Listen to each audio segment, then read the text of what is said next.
బాపట్ల జిల్లా చీరాల మండలం ఈపురుపాలెం గ్రామంలో చౌక ధరల దుకాణాలను ప్రారంభించిన మండల పార్టీ అధ్యక్షులు గంజి పురుషోత్తం, ఆకురాతి ఏడుకొండలు, కర్నేటి శ్రీనివాసరావు, దేవరపల్లి రమేష్ బాబు తదితరులు. ఈ సందర్భంగా వారు మాట్లాడుతూ, గత ప్రభుత్వంలో రేషన్ వాహనాలను ఒక సమయంలో మాత్రమే ఉపయోగించారు. రేషన్ తీసుకోకపోతే మరలా ఇచ్చేవారు కాదు. చంద్రబాబు అధికారంలోకి వచ్చిన తర్వాత ఈ విధానాన్ని మార్చి రేషన్ దుకాణాల ద్వారానే రేషన్ పంపిణీ చేస్తున్నామని తెలిపారు. అందరికీ నమస్కారం అండి.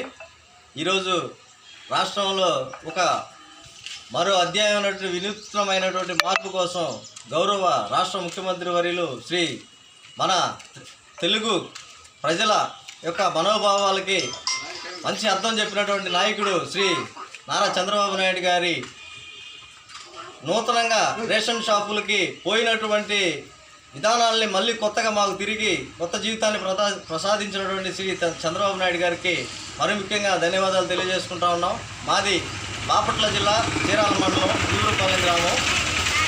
దీంట్లో మా చీరాల ఎమ్మెల్యే గారు శ్రీ మద్దులూరి మాలకొండయ్య గారు డీలర్ల విషయంలో ప్రతి ఒక్క విషయంలో కూడా మాకు విన్నంటూ ఉండి, మీరు ఏ సమస్యలు వచ్చినా నా వద్దకు రండి, నేను మీ సమస్యలు తీరుస్తానని చెప్పని మొట్టమొదటి నుంచి కూడా మా ఎండి వాహనాలు వాళ్ళ యొక్క విధానాలు, వాళ్ళ యొక్క పరిస్థితులన్నీ గమనించుకుంటా వాళ్ళని ప్రతి ఒక్క వెంటాడుతా మాకు డీలర్లకి న్యాయం చేసినటువంటి కొండయ్య గారికి మరి ముఖ్యంగా ధన్యవాదాలు తెలియజేసుకుంటా ఉన్నాం. అలాగే మా తెలుగుదేశం పార్టీ మండల అధ్యక్షుడు గంజి పురుషోత్తం గారు, అలాగే మా తెలుగు మండల యువత కర్నేటి శ్రీనివాసరావు గారు, కొండల గారు, అలాగే శ్రీనివాసరావు గారు అందరం కూడా ఈ షాపుని నూతనంగా అలంకరించుకొని ఓపెన్ చేసుకుంటాం జరిగినది. Thank you. అందరికీ నమస్కారం. ఈరోజు రాష్ట్ర వ్యాప్తంగా ప్రజా పంపిణీ సౌకర్యాల కార్యక్రమం. అంతకుముందు వాహనాలు ఇచ్చేవాళ్ళు, ఈరోజు నుంచి షాపులు కాడే ప్రతి ఒక్కరికి కూడా ఇవ్వడం జరుగుతుంది. ఎందుకంటే గతంలో వ్యాన్ వచ్చినప్పుడు తీసుకోకపోతే క్యాన్సిల్ అయిపోయాయి.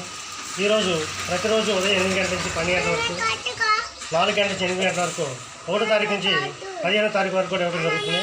ఖచ్చితంగా ప్రతి ఒక్కరికి అందుతుంది కాబట్టి దయచేసి ఈ వినియోగం చేసుకోవాల్సిందిగా కోరుతున్నాం. గతంలో ఒకసారి వ్యాన్ వచ్చినప్పుడు ఇవ్వకపోతే క్యాన్సిల్ అయిపోయి ఇవ్వకుండా పోయేవాళ్ళు. కానీ ఇప్పుడు పనులు పోకుండా ఇక్కడ ఎక్కువ శాతం పనులకు వెళ్ళేవాళ్ళు, వ్యవసాయ కూలీలు, లేబరు, చేనేత కార్మికులు ఉన్నారు కాబట్టి వాళ్ళందరూ కూడా ఉదయం పూట సాయంత్రం పూట ఏదోసారి వీలు కుదిరినప్పుడు తీసుకోవడానికి ఆస్కారం ఉంటుంది. కాబట్టి ఇది అందరికీ ఉపయోగపడుతుంది ఉద్దేశంతో నారా చంద్రబాబు నాయుడు గారు ఈ పథకాన్ని ప్రవేశపెట్టడం జరిగింది. ఖచ్చితంగా ఇది అందరికీ ఆమోదయోగ్యంగా ఉంటుందని చెప్పి